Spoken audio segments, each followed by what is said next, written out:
पहिल्यांदा SES गर्ल्समध्ये जेव्हा शिक्षक होते आणि रिपब्लिकन विद्यार्थी फेडरेशनचे ते नेते होते, ओमप्रकाश नाहटा नावाच्या आपल्या एका आंबेडकरी मुलाचा खून UP मध्ये करण्यात आला आणि त्यावेळेस रिपब्लिकन विद्यार्थी फेडरेशनच्या माध्यमातून एवढा मोठा मोर्चा निघाला होता. इथून आपल्या चिटणीस पार्क त्या मार्गाने होता, म्हणजे निघून तो मोर्चा निघाला होता, प्रचंड मोठा होता. त्यावेळेस रणजित भाऊ लोखंडे, त्याचबरोबर सूर्यकांत डोंगरे, बनसोड पृथ्वीराज बनसोड, आपल्या पाचपावलीचे पृथ्वीराज बनसोड, ही जी सगळी मंडळी आहे आणि यातला त्यागातला समाजातला प्रभाव, त्यांचं कार्य यांचे आम्ही थोडंसं वयाने तुमच्यापेक्षा 2-4 वर्षांनी मोठं असल्यामुळे आम्ही ते अनुभवलेलं आहे. जेव्हा सिंधू महाविद्यालयामध्ये आम्ही भांडणं केली आणि मग जेव्हा आम्हाला काही लोकांचा आधार पाहिजे होता, त्यावेळेस आम्ही रणजित भाऊकडे गेलो. रिपब्लिकन विद्यार्थी फेडरेशन फार जोमात होती त्यावेळेस, फार जोमात होती. आता जर अशोक कोल्हटकर वगैरे असता तर त्याला थोडंसं कल्पना आहे तो, पण त्यावेळेस आम्ही या सगळ्या लोकांना फक्त बघितलं नाही आहे ना, अनुभवलं. आमच्यापेक्षा मोठे होते, आमचे वडील बंधू होते आणि आमच्यावर स्नेह होता. त्यांच्या पक्षाच्या मर्यादा आम्ही बंडखोर पोरं वेगवेगळं हे करायचं, पण रणजित भाऊचा जो ज्याला असं म्हणता येईल की त्यांच्याविषयी काल बहुतेकांनी बोलले आहेत, ऐकलं आहे आणि करतात, आपण त्यांना श्रद्धांजली दिली. त्याचबरोबर SBL कंपनीमध्ये 18 मजुरांचा ज्याला आपण म्हणून तो अपघात झाला, आता त्या अपघाताविषयी आपण त्यांनाही घेऊ, कारण आपली सगळ्यांची नाळ जी आहे ती मजुरांची आहे. आपले आई वडील मजूर होते आणि आपण मजूर वर्गाला रिप्रेझेंट करतो. डॉक्टर बाबासाहेब आंबेडकर यांनी सगळ्यात पहिल्यांदा मजूर पक्ष काढला आणि त्यांनी जे सगळ्यात मोठं काम केलं एक मजूर मंत्री म्हणून, की जे आज काही मजुरांना ज्या काही थोडंसं आपण म्हणतो की ज्या काही सुखसुविधा उपलब्ध आहेत त्याचे गुण ज्यांना काही बाबासाहेब आंबेडकर. आता SBL कंपनीमध्ये जो स्फोट झाला तो काय झाला? सरळ कारण असं आहे की एक्सप्लोजिव्ह कंपनी SBL, जर तुम्ही इंटरनेटवर पाहाल तर SBL कंपनी एक्सप्लोजिव्ह म्हणजे विस्फोटक निर्माण करते. साधारणपणे कंपनी आहे काटोल रोडवर, काटोलच्या आसपास ते जे गाव आहे तिथली ती कंपनी आहे, तिच्याविषयी पूर्ण माहिती नेटवर आहे आणि आपल्या नागपूरला शिवाजीनगरच्या जवळपास त्यांचं कार्यालय. आता हा विस्फोट का झाला? आम्ही या विस्फोटाविषयी बरंचसं काही बोललो, त्या दिवशी बोललो. सरोज मेश्राम नाही, आता आम्ही दिनेशने बोलावलं होतं की बा तुम्ही जेव्हा श्रमिकांशी आपली नाळ दाखवता, तुम्ही म्हणता की बा आम्ही श्रमिक वर्गातले आहोत, आमचे आईबाप श्रमिक होते, आमच्या बापांनी डॉक्टर बाबासाहेब आंबेडकरांनी श्रमिकांना मार्ग दाखवला, मग तरी सुद्धा हा स्फोट का होतो याच्याविषयी थोडी जी मीमांसा केली. तर आज आपला तो वेळ नाही आहे, पण तरी मी तुम्हाला एवढं सांगेन की 2 प्रकार झालेले आहेत. जेवढ्या काही पूर्वी आपले डिफेन्स ज्या होत्या, आपण आपल्याकडे डिफेन्स आहे, चंद्रपूरला डिफेन्स आहे, भद्रावतीला, पुलगावला डिफेन्स आहे, आपलं मंडळाला डिफेन्स, सगळे डिफेन्स. या डिफेन्समध्ये पहिल्यांदा आपली मंडळी लागायची, मोठ्या प्रमाणामध्ये आपल्या लोकांना रोजगार मिळायचा. तुम्ही बघाल तर आता हे डिफेन्स जे आहेत आपले ते सगळे बंद होण्याच्या मार्गावर आहेत. तर डिफेन्स, सरकारी डिफेन्स बंद करायचे, पण एक्सप्लोजिव्ह तर पाहिजे, विस्फोटक तर पाहिजे, तर ते खाजगी कंपन्यांकडे शिफ्ट करायचे आणि त्यामुळं नागपूरच्या आसपास काही खाजगी विस्फोटक कंपन्या तयार झालेल्या आहेत आणि त्या खाजगी विस्फोटक कंपन्या आता जे जगामध्ये युद्ध सुरू आहे त्यांना भारताला पुरवतात आणि बाहेरच्या देशांनाही पुरवतात आणि यांना कॉन्ट्रॅक्ट मिळतात. तुम्ही काही दिवसाआधी हा स्फोट होण्याच्या आधी काही दिवसांवर तुम्ही पेपर नियमित वाचत असाल तर तुम्हाला लक्षात आहे की देशाची लिडरशिप इथं SBL आणि सारख्या कंपन्यांमध्ये उद्घाटन करायला येते. आज नागपूर जे आहे हे विस्फोटक पुरवणारं, म्हणजे युद्धामध्ये देशात आणि बाहेर देशाबाहेर हे पुरवणारं मोठं सेंटर झाले. आता खाजगी कंपन्या आणि सरकारी कंपन्या यातला फरक तुम्ही समजा. आता मी याच्याविषयी खूप बोलत नाही, पण तुम्हाला एक लक्षात ठेवा की डिफेन्समध्ये किंवा शासकीय विस्फोटक कंपन्यांमध्ये जी काळजी घेतली जाते ती काळजी यांच्यामध्ये घेतली जात नाही. पूर्वी आपल्याकडे वर्धा रोडवर एक्सप्लोजिव्ह आहेत, नागपूर एक्सप्लोजिव्ह कंपनी आपल्याकडे नागपूरलाही होती, इथं नारा रोडवरही होती. तर याच्यामध्ये ना अंतर ठेवलं जाते. एक विस्फोटक जर कारखाना असेल किंवा युनिट असेल तर एक अंतर इथं, अर्धा किलोमीटरवर दुसरं, अर्धा किलोमीटरवर तिसरं, अशा प्रकारे अंतर ठेवलं जाते की जेणेकरून एखाद्या विस्फोट झालाही तर दुसरीकडे जळ पोहोचणे. युनिटमध्ये अंतर ठेवले जाते. आता इथं काय झालं, या गावामध्ये त्यांनी कोणत्याही प्रकारची काळजी घेतली नाही. दस्तावेज आहे आणि याच्यामध्ये संपूर्ण महाराष्ट्राची माहिती राहते. आपल्या समाजामध्ये थोडंसं याच्याविषयी अध्ययन वाढलं पाहिजे. काय माहिती राहते, महाराष्ट्राचा एकूण पैसा किती जमा झाला, त्या पैशाची विल्हेवाट कशी लावतात? त्याच्याशिवाय महाराष्ट्रात जिल्हे किती आहेत, तहसील किती आहे, महाराष्ट्राची लोकसंख्या किती आहे, पुरुष किती आहेत, स्त्रिया किती आहेत, मुलं किती आहेत, सगळी माहिती आहे. त्यानंतर या आर्थिक पाहणीत काय होते, तुमच्याकडे शिक्षण संस्था किती आहे, उच्च शिक्षण संस्था किती आहे, प्राथमिक शिक्षण किती आहे, माध्यमिक शिक्षण किती आहे, त्या सगळ्यांची माहिती येते. तुमच्या इकडे रस्ते किती आहेत, रस्त्याची लांबी किती आहे, सगळी माहिती आर्थिक पाहणीवर. तुमच्या इकडे सिंचनाच्या सोयी किती आहेत, विहिरी किती आहेत, तलाव किती आहेत, नद्या किती आहेत, सगळी माहिती या आर्थिक पाहणीत राहते. म्हणजे फक्त महाराष्ट्राच्या आर्थिक पाहणीमध्ये एकंदरीत ज्यांना महाराष्ट्र समजून घ्यायचं आहे ती सगळी राहते. आणि आजकाल आमचा महाराष्ट्र हा देशाच्या तुलनेत काय आहे याची माहिती राहते. किंवा आमचं GDP एवढं आहे, आमच्या देश म्हणजे महाराष्ट्रातलं एकूण जे प्रोडक्शन होते, एकूण जे आम्ही मालाची निर्मिती करत होते किती आहे, आणि दुसरी आंध्र प्रदेश, तेलंगणा, उत्तर प्रदेश यांच्या तुलनेत आम्ही उडाव ती माहिती राहते. म्हणजे ही एक बेसिक माहिती या महाराष्ट्राच्या आर्थिक पाहणीत राहते. आता या महाराष्ट्राच्या आर्थिक पाहणीमधलं हे तर तुमच्या लक्षात आलं, याच्यामध्ये एक अजून महत्वाचा भाग राहतो जो आपल्या कामात आहे.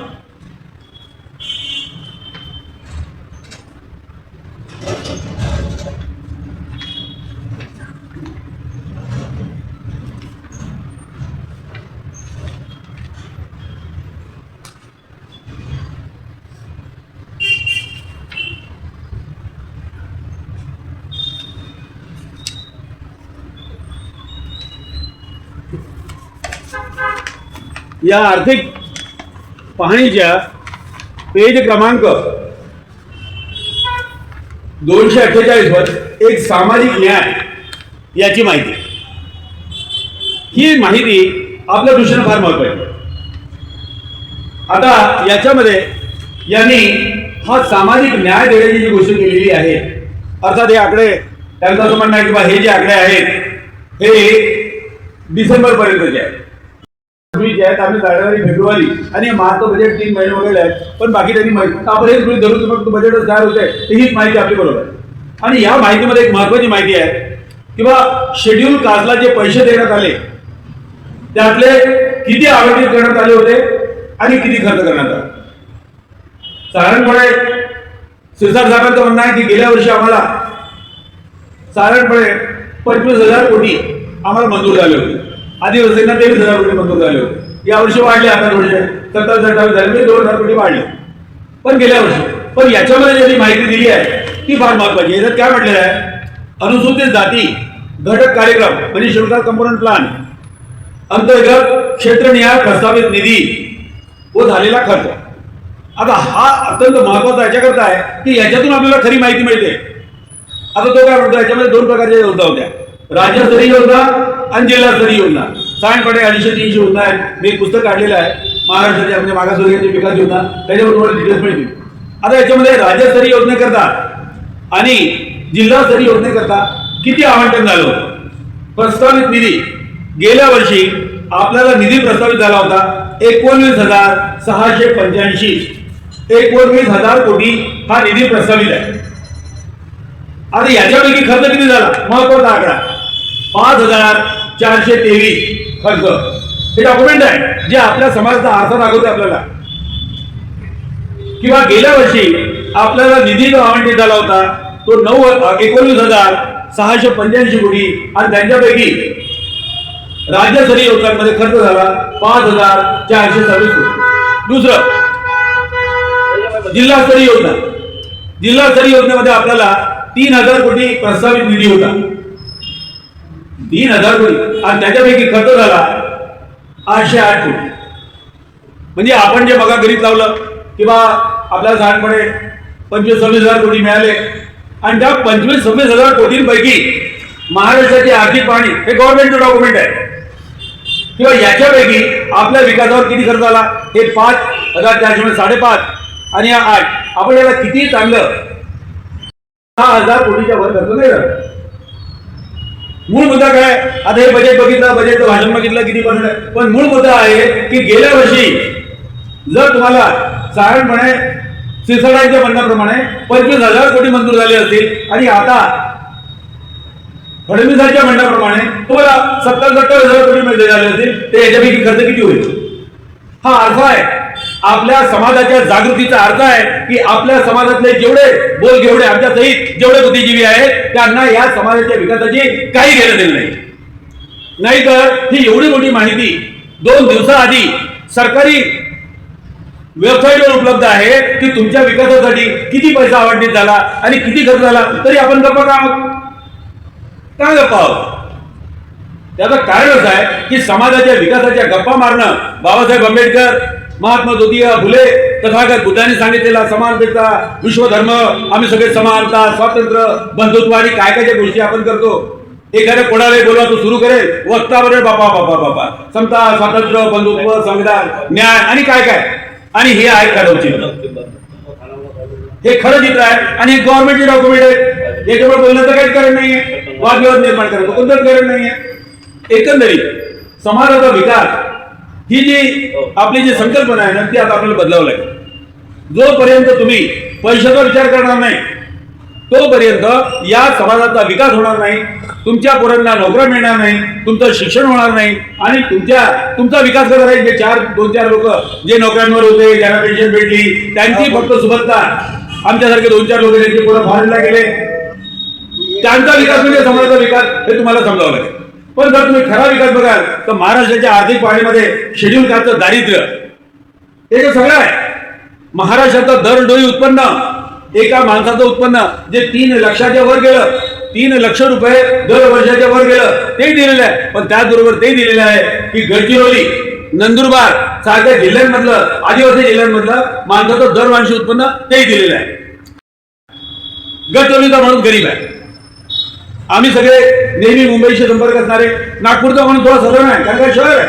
नागपूर, पुणे, मुंबई, नांदेड हे 2-4 शहर जोडले तर यातल्या माणसाचं दरडोई उत्पन्न नंदुरबार, चंद्रपूर, गडचिरोली या आदिवासी बहुल जिल्ह्यातलं उत्पन्न याच्यामध्ये जमीन आसमानचं अंतर आहे. आणि हे अंतर समजून घ्यायला आम्ही कमी पडतो. आम्हाला मुंबईचे, पुण्यातले, नागपुरातले, औरंगाबादचे जे विद्वान आहेत ते सगळ्यात मोठे विद्वान वाटतात आणि आमच्या गावाशहरमध्ये असं विखरलेली जी आमची आंबेडकरी जनता ना ती आमच्या खिदगतीत नाहीये, गावातल्या लोक तर बिलकुलच नाहीये. तर अशा प्रकारच्या हे जे एक दारुण चित्र आहे आम्हाला बजेटने सांगितलं. आता ह्या बजेटवर आपण विचार केला पाहिजे. आम्ही तर काही खूप जास्त करू शकत नाही. आम्ही 18 तारखेला मुंबईला एका मोर्चाचं आयोजन केलेलं आहे. मोर्चा काय तो आमचं धरणीदर्शन असेल, संजय अभ्यंकर, गणेश भोईर नेतृत्व करतात आमचं. आणि त्याच्यामध्ये आम्ही हाच प्रश्न मांडणार आहोत किंवा तुम्ही जे आवंटित केलं होतं तुमच्या आर्थिक पाहणीनुसार जे काही 25-26 कोटी आवंटित केले असतील त्याच्यापैकी तुम्ही खर्च किती केले आणि आता जे तुम्ही 27-28 म्हणता आवंटित केले याच्यापैकी किती खर्च कराल. आणि जर समजा हे जर खर्च नाही केलं काय कराल आणि हे खर्च केलंच पाहिजे असा कायदा नसेल तर काय कराल. हे खर्च केलेच गेले पाहिजे जर हा कायदा नसेल तर. त्यामुळे बाकीच्या 6 राज्यांनी जो कायदा केला नाही या इतकं बजेट आम्ही देऊ आणि खर्च करू. कायदा आहे, कायद्याने खर्च करावाच लागेल. जर समजा कायद्याने खर्च केला नसता तर आज आम्ही सगळ्याचे सगळे लोक रिट पिटिशन टाकली असती. जे काही आमचे वकील साहेब आहेत त्यांना म्हटलं असतं, वैद्य आहेत, दंबारे आहेत, नारनवरे आहेत, त्यांना म्हटलं असतं हे बघा आपल्या बजेटचा कायदा आहे, आपल्या बजेटच्या कायद्यानुसार पैसा खर्च झाला पाहिजे. नाही झाला हा दस्तावेज आहे, तुम्ही टाका रिट पिटिशन, हायकोर्टात टाका, सुप्रीम कोर्टात टाका, रिट पिटिशन टाका. आज आमच्याकडे काही हत्यार नाही. आमच्याकडे फक्त शब्द आहेत, आमच्याकडे फक्त निषेध आहे, आमच्याकडे फक्त व्यथा आहेत, वेदना आहे, आमच्याकडे कायदा नाही. जर समजा कायदाच नसेल तर आम्ही या महाराष्ट्रातल्या आंबेडकरी जनतेचं जे आर्थिक शोषण आहे, दुःख आहे ते कसं मांडावं. एक छोटीशी संघटना आपल्या परीने आपलं काम करते पण हे काम पर्याप्त नाही आहे, पुरेसं नाही आहे. जिथं संपूर्ण आज आमचा रिप्रेझेंटेशन करणारा बहुजन सौरभ हा आमच्या बजेटच्या दिवशी बजेटविषयी एक चकार शब्द लिहित नाही. त्यांनी रणजित भाऊंना श्रद्धांजली व्यक्त केली, आपण त्यांचे आभारी आहोत. आपण घनश्याम कुटुंबियाच्या दुःखात सहभागी आहोत. समाजाचं नुकसान झालं, आमचा एक थोरला भाऊ गेला, त्याचं दुःख आम्ही समजतो. आमच्या प्रत्येक कार्यक्रमात हजेरी लावणारा, आम्हाला प्रोत्साहन देणारा आमचा एक वडीलधारी मंडळी गेली, आमचंही दुःख आहे. पण बजेटचं काय करणार आहे. या जर समजा आमच्या मुख्य प्रश्नावर बजेटसारख्या मुद्द्यावर जर समाजातली जी काही म्हणजे प्रसिद्धी देणारी मंडळी आहे त्यांचं काय करणार आहोत. त्यामुळं बंधूंनो तयारी तर खूप आहे, आपल्याकडे सगळ्या प्रकारचे दस्तावेज आहेत पण आपल्या मर्यादा आहे आणि इथे आपल्या बसायला मर्यादा आहे. मी तुमचं पुन्हा आभार मानतो.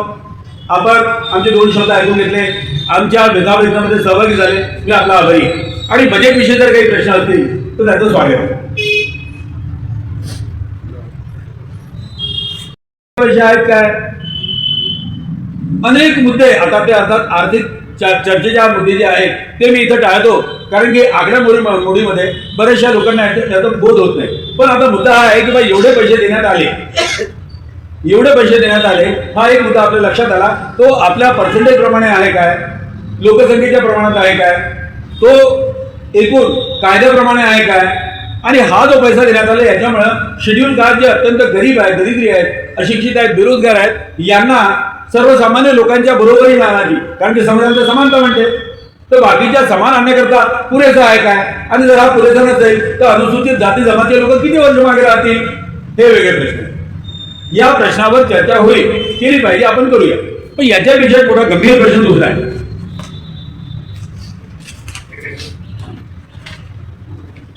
ही आहे महाराष्ट्राची आर्थिक पाहणी 25-26, म्हणजे गेल्या वर्षी हा प्रश्न अधिक महत्वाचा आहे. काय होतंय, बजेटमध्ये आपल्या संविधानात नमूद आहे, बरं, हे आपल्या मनमानी नाही चालू शकत. सरकार कोणतंही आलं तरी मनमानी, बीजेपीचं सरकार आलं म्हणून ते मनमानी करेल असं नाही, आणि उद्या काँग्रेसचं सरकार आलं ते मनमानी करेल असंही नाही. त्यांना संविधानाप्रमाणे काम करावं लागतं. आणि संविधानात नमूद आहे की या देशामध्ये जो काही कर तुम्ही वसूल करता, जे काही पैसे तुम्ही वसूल करता, जो काही टॅक्स वसूल करता, चांगला असो वाईट असो वसूल करता, त्याचा संपूर्ण निषेध झाला पाहिजे, नमूद आहे. दुसरी गोष्ट, हे जे पैशाची जी विल्हेवाट तुम्ही करता, ज्याला आपण बजेट म्हणतो, तेही तुम्ही लेखी लोकांसमोर मांडलं पाहिजे. म्हणजे पैशाचं पूर्वीसारखं राजासारखं नाही की शहाजहानला वाटलं की मला ताजमहाल बनवायचं, मग ताजमहाल बनवण्यावर पैसे कुठून आले, ताजमहाल बनवण्याकरता पैसे कुठून आले. म्हणजे लोकांकडून वाटेल तसं जुलमी कर घेऊन राजा महाराजांनी महाल बनवायचे, किल्ले बांधायचे, आपल्या मोठमोठ्या घरं बांधायचे, ते दिवस गेले. संविधान काय म्हणते की तुम्ही लोकांकडून घेतलेला पैसा त्याचा हिशोब ठेवला पाहिजे, हिशोब दिला पाहिजे. आणि म्हणून बजेटच्या आतमध्ये खूप खोलात न जाता दोन प्रक्रिया आपण लक्षात घेऊ. बजेट एक तर काल जसं मांडलं फडणवीस साहेबांनी तसं आहे, आणि त्याच्या आधी महाराष्ट्राची आर्थिक पाहणी, देशाची आर्थिक पाहणी होते. आणि ही आर्थिक पाहणी फार महत्वाची आहे. लहानपणे म्हणजे काय वगैरे आपण प्रकारानंतर बघू, पण याच्यामध्ये असे जसं आपण हे करतो तिकडे साधारणपणे मातीकुड्याचे कामं जसे करतो तसे लोकांना भरती करायचे, त्यांच्या हाताने विस्फोटक हाताळायचे, अशा प्रकारचा प्रकार त्या खाजगी कंपनी सुरू होता. आणि परिणाम तोच झाला. यामुळे जर एक छोटासा विस्फोट झाला त्यामुळे इतके लोक साधारणपणे असं म्हणतात की 18 लोक मरण पावले, आणि साधारणपणे 18 ते 20 लोक अत्यंत गंभीर अशी जखमी आहेत. हा जो परिणाम आहे, हा परिणाम आहे दोन गोष्टींचा. सगळ्यात पहिल्यांदा हा जो परिणाम आहे, हा आहे खाजगीकरणाचा. जेवढ्या काही कंपन्या होत्या सरकारी कंपन्या, त्या सगळ्या सरकारी कंपन्या बंद करायच्या, आणि त्याच्या अवधी कॉन्ट्रॅक्टवर या प्रायव्हेटवाल्यांना द्यायचं, कंपन्या उघडण्याची अनुमती द्यायची. आणि त्याच्यामध्ये म्हणजे हा खाजगीकरणाचा पहिला दोष आहे. आणि दुसरं, खाजगीकरण झालं पण त्यांनी काळजी घ्यायला पाहिजे होती किंवा जेव्हा आपण विस्फोटक निर्माण करत आहोत तर आपण त्या विस्फोटक कंपन्यांमध्ये ज्या प्रकारची काळजी दक्षता घ्यायला पाहिजे ती घेतली गेली नाही. हा सरकारचा दोष आहे. सरकारने त्यांना काळाची अनुमती तर दिली, विस्फोटक बनवण्याची अनुमती दिली, पण तिथं काळजी घेतली जाते किंवा नाही याच्याकडे लक्ष दिलं नाही. तर त्याच्यामुळं सरकार खाजगीकरण आणि कंपनीची जी फक्त नफा कमवण्याची हे याच्यामुळे हा सगळ्या घडून आलेला आहे. मला असं वाटते की एक आंबेडकरी समुदायातले आपण थोडेसे जागरूक लोक म्हणून या गोष्टीची दखल घेतली पाहिजे, कारण की आपले जे बांधव आहेत ते मजूरच आहेत. डिफेन्समधले जेवढे तुमचे लोक होते ते रिटायर्ड झाले, आता डिफेन्समध्ये नवीन भरती नाही. आमच्या इकडे अनेक लोक होते, आमचा पोलिसांचा निरेगार होता, बोगाडे होता, हे सगळे लोक रिटायर्ड झाले. आता त्यांना डिफेन्समध्ये चान्स नाही, तुमच्या नोकरी चान्सेस गेले. आणि आता जे लोक तिथं मरण पावले काटोल रोडवर, तर त्यांच्यामध्ये आमच्या वस्तीतली एक महिला आहे, तिची अंत्येष्टी झाली त्या दिवशी. म्हणजे आता अत्यंत गोरगरिबी मजुरी करणारे लोक, या मजुरांना मजूर म्हणून तिथं भरती केले जाते, ते मरण पावले, त्यांना नुकसान भरपाई थोडीफार मिळेल याविषयी काही हे नाही, कारण की आता सरकारलाही या गोष्टी जाणीव झाली आहे किंवा त्यांच्या धोरणामुळं हे सगळे जे घडले त्यांच्या धोरणामुळे. पण डिफेन्समध्ये जी शिस्त होती, जी रोजगाराचे चान्सेस होते, जे थोडंफार अनुशरण होतं ते आता संपलं. आणि आता तो एक प्रायव्हेट सेक्टर, एक एक्सप्लोजिव्ह प्रायव्हेट सेक्टर किती विनाश घडवू शकते याचं उदाहरण आहे. आणि आंबेडकरी लोकांनी तर ते लक्षात घेतलं. आता पुढं दुसरी गोष्ट आहे की मला आज त्यांनी एक पेपर दाखवला. त्यांनी मला पेपर दाखवला बहुजन सौरभ. आपण कोणावर टीकागिरी करत नाही, आणि रणजित भाऊंना त्यांनी श्रद्धांजली अर्पण केली, त्यांच्याविषयी आपण बहुजन सौरभचे आभार माना. काल बजेट झालं, बहुजन सौरभ मला दाखवलं संजय साहेबांनी. मी त्यांना नम्रपणे विचारतो की बहुजन सौरभनी कालच्या बजेटची दखल घेतली काय? बहुजन सौरभनी कालच्या बजेटची दखल घेतली काय? आणि फुले साहेब म्हणाले मला की आज बाबा आपल्याला शेड्यूल कास्ट कंपाऊंड प्लान मध्ये साधारणपणे 26,000 काहीतरी म्हणजे 27,000 कोटी मिळाले. आता फुले साहेबांसारख्या माणसाला आणि त्यांनी प्रश्न विचारला की हा काय टोटल बजेट किती आहे? 7 लाख कोटीच्या वर जवळपास. जो काही असं आपण आकडे बघून घेऊ, आता आपल्याकडे आहे सगळं. आता त्याच्यामध्ये 7,000 आता आपण ते बजेटच्या पुस्तक काढू तेव्हा आपल्याला एक्झॅक्ट माहिती, पण आपण 7 लक्ष कोटीच्या जवळपास आपलं बजेट आहे. आता हे आकडा आपण बघूया. तर 7 लक्ष म्हणजे 7 लाख कोटी आणि याच्यामधून तुम्हाला मिळाले किती? 26-27,000 कोटी. आता आम्ही मगापासून ते मला एक वारंवार प्रश्न विचारताय की बा हे 26-27,000 कोटी आणि 7 लाख कोटी याच्यामध्ये काय रिलेशन आहे? कोणत्या हिशोबाने दिले? आपण पैसे म्हटलं तर हिशोब करतो. कोणत्या हिशोबाने दिले बाबा तुम्ही? किंवा 7 लाख कोटीचं बजेट आहे आणि शेड्यूल कास्टला तुम्ही दिले किती पर्सेंट दिले? 26-27,000 कोटी म्हणजे 7 लाखाच्या किती पर्सेंट होतील? आता आमची याच्यावर चर्चा आहे. आता जे काही चर्चा होईल ते होईल, पण मूळ मुद्दा हा आहे की बहुजन सौरभ सारख्या समाजातल्या पेपरनी जर समजा याची दखल घेतली नसेल, तुमच्या पोरांच्या शिक्षणाच्या फी, तुमच्या घरकुलाच्या योजना, तुम्हाला रोजगारासाठी मिळणारा निधी, तुमच्या सगळ्या विकास योजना, गावातल्या विकास योजना, तुमच्या प्रत्येक शहरामध्ये उभारण्यात येणारे समाज भवन किंवा बुद्ध विहारात देणारे पैसे, ज्या सगळ्या नदीतून येतात, ज्या स्रोतामधून येतात, त्याच्याविषयी आज आपल्या समाजाने का दखल घेतली? म्हणजे पैशाची दखल न घेता तुम्ही विकासाच्या ज्या गप्पा मारता, प्रत्येक जागी जाता समाजाचा विकास झाला पाहिजे, असं झालं पाहिजे, तसं झालं पाहिजे, आणि पार्ट्याच्या चर्चा करता, सगळ्या चर्चा करता. कल्याण, कामगार कल्याण, समाज कल्याण, पोषण व इतर वगैरे असे त्यांनी डिपार्टमेंट दिले. याच्यामध्ये यांनी अनुसूचित जाती, अनुसूचित जमाती व इतर मागासवर्ग यांचे कल्याण याच्याकरता 27,138 कोटी रुपये ठेवलेले आहेत. काल हे मला बोलले की बा त्यांनी 27,000 हे ठेवलं आहे आणि त्याच्यामध्ये यांनी हा शब्द सांगितला की शेड्यूल कास्ट, शेड्यूल ट्राईब. तो शब्द कसा वापरला या बजेटमध्ये? अनुसूचित जाती, अनुसूचित जमाती, इतर मागासवर्ग यांचे कल्याणाचा शब्द वापरला, त्यामुळे ते म्हणाले. मग आम्ही बघितलं की नाही बा, जर समजा उमेश असा प्रश्न उपस्थित करतात तर नेमके आम्हाला पैसे किती भेटले? मग त्याविषयी आम्ही बजेट डाउनलोड केलं आणि त्याच्यामध्ये मुख्यमंत्र्यांचं जे भाषण आहे त्याच्यामध्ये समजलं की बा हे शेड्यूल कास्ट करतायत, पण शेड्यूल ट्राईब करता 23,000 कोटी वेगळे ठेवले आहेत. आपल्या माननीय मुख्यमंत्र्यांचं जे भाषण आहे त्याच्या प्रति मी यांना पाठवलं.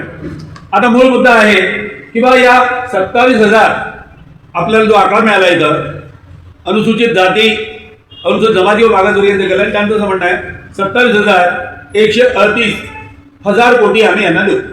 आता हा एक प्रश्न झाला, आपल्या थोडक्यात लक्षात आलं. आणि आता जसं फुले साहेब जे म्हणाले की बा हे जी रक्कम मिळाली एकूण बजेटच्या किती प्रमाणात आहे, अनेक प्रश्न निर्माण होतात. जसं पालक समिती म्हणते की एकूण एक्सपेंडिचरच्या 15% तुम्ही खर्च केला पाहिजे बाकीच्या राज्यात. आता हा एकूण बजेटच्या 15%, समजा आपण असं म्हणू किंवा विकास खर्चाच्या 15%, तर हे साधारणपणे 6,56,000 एवढे जे कोटी आहेत यांच्या प्रमाणात आहे का? हे अनेक प्रश्न निर्माण होते. ज्या ज्या राज्यांमध्ये बजेटचा कायदा झाला, समजा आता बजेटचा कायदा झाला, त्या बजेटच्या कायद्यामध्ये आपण लिहितो की या कायद्यानुसार एकूण बजेटच्या इतका पैसा खर्च केला जाईल. बजेटचा कायदा महाराष्ट्रात नाही आहे, ती आपली मागणी आहे. मग हे किती पर्सेंट आहेत? महाराष्ट्रामध्ये शेड्यूल कास्टची लोकसंख्या आता किती तुम्ही कमी जास्त केली तरी साधारणपणे 13% आपण जातो. तर 8,33,000, आता खूप जास्त त्रास देऊ नये म्हणून सांगतो की 8,33,000 कोटी, 8,33,000 कोटी एवढाच एक अंदाजपत्रक त्यांनी मांडलेला आहे. आपण तेवढं लक्षात ठेवा. तर नक्कीच वाढलं गेल्या वर्षापेक्षा. गेल्या वर्षी 7 लाख कोटी होते, यावर्षी 8,33 आहे. हा एवढा आपलं बजेट आहे या महाराष्ट्रात. आणि याच्यामध्ये सामाजिक न्याय विभागाला किती पैसे मिळाले, शुल्काचा विकास तो इथं आहे, ज्याच्यावर आपण नंतर चर्चा करू. पण आता इथं जो आकडा दाखवला त्यांनी प्रत्येक विभाग वाईज आम्ही पूर्वी जेव्हा बजेटचे मोर्चे काढायचो तर त्याच्यामध्ये आम्ही एक म्हणायचो की सामाजिक न्याय मंत्र्याची किंमत किती आहे, सामाजिक न्याय मंत्र्याची किंमत किती. आता हाही प्रश्न मला विचारला होता. आपल्या मंत्रिमंडळामध्ये अनेक मंत्री राहतात. आपल्यामध्ये शिक्षण मंत्री राहतो, अर्थमंत्री राहतो, सिंचन विभागाचा पाटबंधारे मंत्री राहतो, सामाजिक न्याय मंत्री राहतो. आता सामाजिक न्याय मंत्र्याची किंमत काय, आपण म्हणतो कॅबिनेटमध्ये सगळे मंत्री बरोबर, एक कॅबिनेट आहे, मुख्यमंत्री आहे, सगळे मुख्यमंत्री बरोबर. आम्ही म्हणायचो की बा तुमचे जे सामाजिक न्याय मंत्री आहेत त्यांची किंमत किती जर करायचं तर बजेटमध्ये त्यांना किती हिस्सा भेटणार, ज्याला जितका हिस्सा भेटेल तितकी त्याची किंमत. आता 1 रुपया गोळा झाला, 1 रुपया बजेटमध्ये गोळा झाला, त्या 1 रुपयापैकी 20 पैसे शिक्षण मंत्र्याला भेटले, कमीत कमी 18 पैसे पाटबंधारे सिंचन विभागाला भेटले. सामाजिक न्याय मंत्र्यापर्यंत जेव्हा आम्ही येतो तेव्हा 2 किंवा 3 पैसे भेटायचे आहे. म्हणजे एकूण बजेटमधून जसं आता 8,33,00,000 कोटींचं बजेट आहे, 8,33,000 कोटी, तर याच्यामध्ये त्याला साधारणपणे 2 पैसे भेटले किंवा 3 पैसे, 2 ते 3 पैसे भेटले. तर त्यावेळेस आम्ही मोर्चामध्ये म्हणायचो की हा जो सामाजिक न्याय मंत्री आहे त्याची किंमत 3 पैसे आहे. आता आंदोलक लोक आम्ही टीका करायचो. आता याच्यामध्ये एक यांनी दिला आहे विकासावर जो खर्च दिलाय त्या विकासाला त्यांनी 8 सेक्शन दिले आहे, त्याच्यामध्ये दिला आहे की साधारणपणे एकूण विकास खर्च जो आहे महसुली खर्च तो साधारणपणे 6,56,000 कोटी. तो म्हणतो किंवा आम्ही एकूण विकासावर जो खर्च करू राज्यात तो 6,56,000 कोटी. आपण आता बघितलं 8,33,000 कोटीचं बजेट आहे, त्यापैकी विकास मंडळ म्हणतो की त्याच्यापैकी आम्ही 6,56,000 कोटी खर्च करू. आणि 8 कलम आहेत. पहिल्यांदा आहे सामाजिक सेवा, शिक्षण, क्रीडा, आरोग्य व कुटुंब, पाणी पुरवठा, स्वच्छता, माहिती व प्रसारण. हे आहे आपल्या महाराष्ट्राचं बजेट. बजेट इन ब्रीफ, मराठीत संक्षिप्त अर्थसंकल्प. म्हणजे महाराष्ट्राचं बजेट किती झालं हे याच्यामध्ये आहे. आणि संक्षिप्त म्हणजे बा थोडक्यात लोकांना समजावं याच्याकरता हे बजेटही आलेलं आहे, बजेटची भाषणंही आलेली आहेत. आणि देवेंद्र फडणवीसांनी हे सांगितलं आहे की बा शेड्यूल कास्टला किती पैसा देऊ, ट्राईबला किती पैसा देऊ, हे सगळे आकडेवारी आलेली. याच्यामध्ये त्यांनी एक गोषवारा दिलेला आहे किंवा एकंदरीत जे आपलं बजेट आहे ते किती असेल, आपल्यावर कर्ज किती आहे, त्या कर्जाचा विल्हेवाट कशी लावली, हे सगळं याच्यात आहे. आणि सामाजिक न्यायाला किती पैसा दिला जाईल ते पण इथं आहे.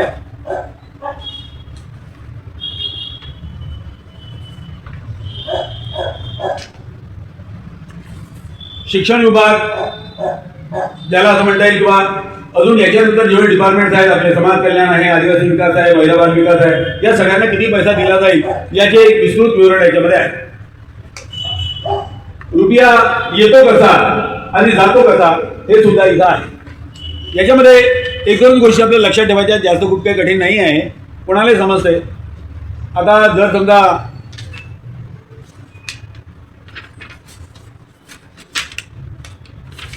आमचे जर मित्र इथं असते तर त्यांनी तुम्हाला म्हणजे याच्याविषयी अधिक 1-2 गोष्टी महत्त्वाच्या आपण ते पहा, त्या आलेच आहे. तुमचं नाव घेत होतो आम्ही, तुम्ही आले.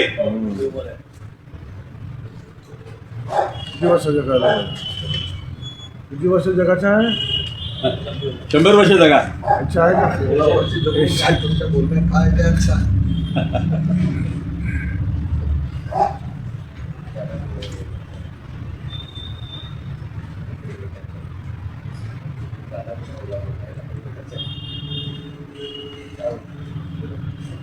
साधारणपणे अनेक प्रकारे किंवा या समाजाचा विकास झाला पाहिजे म्हणून तुम्ही चर्चा करता. पण ज्या दिवशी पैशाचं वाटप झालं त्या पैशाच्या वाटपाविषयी तुमची एवढी अनास्था काय?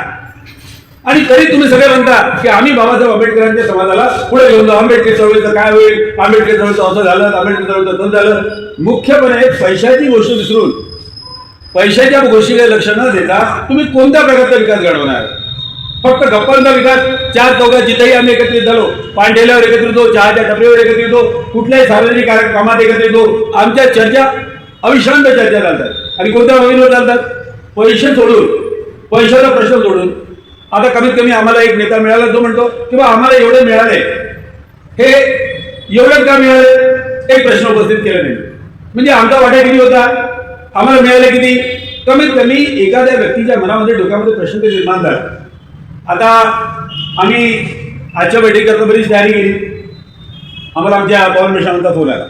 ते बोलले मला कॉर्पोरेशनचं बजेट समजत आहे. मी त्यांना निमंत्रित केलं की या आपण बोलू त्याच्याविषयी. आम्ही त्याचं सगळं नागपूर महानगरपालिकेचं बजेट जे आहे ते आम्ही एकत्रित केलं. चौधरी जे आपले प्रशासक होते त्यांची बदली झाली पुण्याला. जाण्याच्या आधी त्यांनी 2 मुलाखती दिल्या. एक लोकमतला मुलाखत दिली, एक टाइम्स ऑफ इंडियाला मुलाखत दिली. ती पण मी आणली. तो म्हणतो चौधरी किंवा नागपूर महानगरपालिका सांभाळणं मोठं कठीण काम आहे. ते पण आणलं स्टेटमेंट. नागपूर महानगरपालिकेच्या बजेटमध्ये जे ज्या काही घोषणा करण्यात आल्या ते नुकसान झालं ते सुद्धा आम्ही एकत्रित केलं. अर्थात नागपूर महानगरपालिकेच्या बजेटविषयी कोणाला घेणं देणं नाही आहे. निवडणुका झाल्या, सगळं आपल्या आपल्या घरी बस. संविधान डोक्यावर घेऊन मिरवणारे 26 जानेवारी आणि 26 नोव्हेंबर 26 नोव्हेंबर संविधान दिवस आणि 26 जानेवारी गणतंत्र दिवस, त्या दिवशी डोक्यावर संविधान घेऊन मिरवणारे ज्या हे 2 दिवस गेले की त्या संविधानात नमूद केलेला आर्थिक न्याय तो उशाशी घेऊन झोपलो. त्या संविधानात जो आर्थिक न्याय नमूद केला त्याच्याशी कोणाला घेतलेलं नाही. तर त्यामुळं ते आम्ही सगळं गोळा केलं. पण अनास्था कशी आहे किंवा आम्हाला काहीतरी अपेक्षित आहे, पण त्याच्याकरता एक शिस्तबद्ध एक कसा समाज निर्माण व्हावा, जो वैचारिक समाज निर्माण व्हावा याच्याविषयी आपल्याला चिंता नाही. चला जाऊ द्या, आपल्याला या मान्यता काही पडायचं नाही. नमस्कार दोस्तों, हमारे न्यूज़ चैनल न्यूज़ इंडिया को लाइक कीजिए, शेयर कीजिए, अनसब्सक्राइब कीजिए. हम मिलेंगे फिर. धन्यवाद.